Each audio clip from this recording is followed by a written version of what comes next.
Assalamualaikum warahmatullahi wabarakatuh. Nama saya Aprilia Kedamayanti dengan NIM 666121076 dari kelas 3D. Di sini saya akan mempresentasikan tentang analisa matriks Well and Rouse pada aplikasi Peduli Lindungi.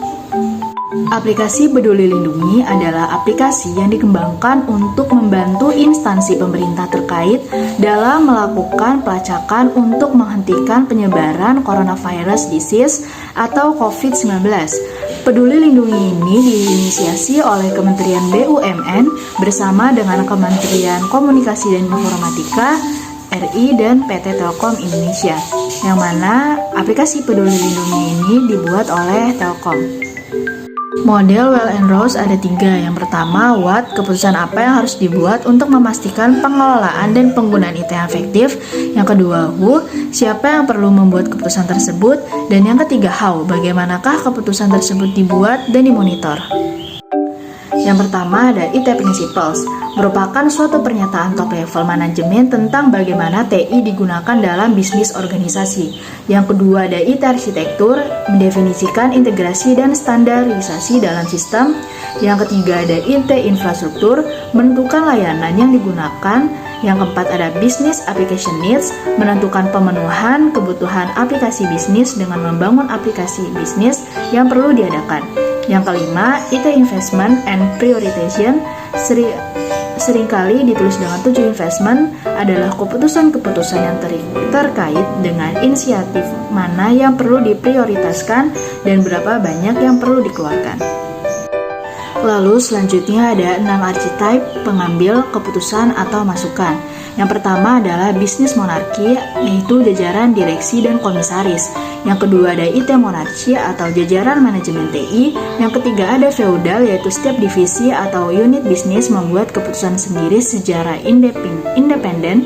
Yang keempat ada federal, yaitu kombinasi antara kantor pusat dengan unit bisnis dengan atau tanpa keterlibatan TI. Yang kelima ada IT duopoly, yaitu TI dan salah satu antara top manajemen atau pemimpin unit bisnis. Yang keenam ada anarki, yaitu pengambilan keputusan secara independen oleh individual atau kelompok-kelompok kecil. Lalu selanjutnya ada tabel Governance Arrangements Matrix pada aplikasi Peduli Lindungi. Dalam tabel terdapat what, yaitu yang terdiri dari IT Principle, IT Arsitektur, IT Infrastruktur Strategis, Business Application Needs, dan juga IT Investment. Dan yang who terdiri dari Business Monarki, IT Monarki, Feudal, Federal, Duopoly, dan Anarki. Dalam bisnis monarki Peduli Lindungi itu ada CEO. CEO dalam IT Principle mengambil decision atau keputusan. IT Arsitektur juga sama, decision, dan juga IT Infrastruktur Strategis, CEO mengambil decision. Business Application Needs juga CEO mengambil decision. Dan IT Investment, CEO mengambil decision. Lalu selanjutnya ada IT Monarki, yaitu Direktur Network and Solution. Dalam IT Principle, Direktur Network and Solution mengambil input. Di IT Arsitektur juga sama, mengambil input. IT Infrastruktur Strategis mengambil input. Business Application Needs mengambil input. Dan IT Investment, yaitu ada Head of Corporate Communication, mengambil input atau masukan. Lalu selanjutnya ada Feudal, yaitu Direktur Network and Solution, Direktur Consumer, Direktur Enterprise Wholesale, dan juga EVP Risk Legal and Compliance, yaitu dalam IT Principle mengambil input, IT Arsitektur mengambil input, IT Infrastruktur Strategis mengambil input, Business Application Needs mengambil input, dan IT Investment juga memberikan input atau masukan. Lalu selanjutnya ada Federal, yaitu Komite Audit. Komite Audit dalam IT Principle memberikan input dan decision. Dalam IT Arsitektur pun sama. Dalam IT Infrastruktur Strategis juga sama, mengambil input decision. Dan Business Application Needs juga sama, mengambil input decision.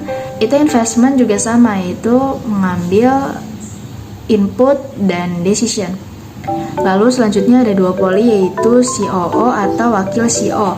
Jadi COO ini dalam IT Principle mengambil input, lalu dalam IT Arsitektur mengambil input, IT Infrastruktur Strategis memberikan input, Business Application Needs memberikan input, dan IT Investment memberikan input. Prinsip penerapan IT governance yang baik menurut Ross and Well ada 3, yaitu simple, transparan, dan cocok. Aplikasi Peduli Lindungi sendiri sudah simple dan juga transparan karena struktur organisasinya juga sudah terdapat di website dan juga sudah mengalami kecocokan. Jadi kesimpulannya adalah aplikasi Peduli Lindungi sudah efektif karena sudah memenuhi prinsip IT governance yang baik dan juga struktur matrisnya seimbang. Sekian dari saya, terima kasih. Wassalamualaikum warahmatullahi wabarakatuh.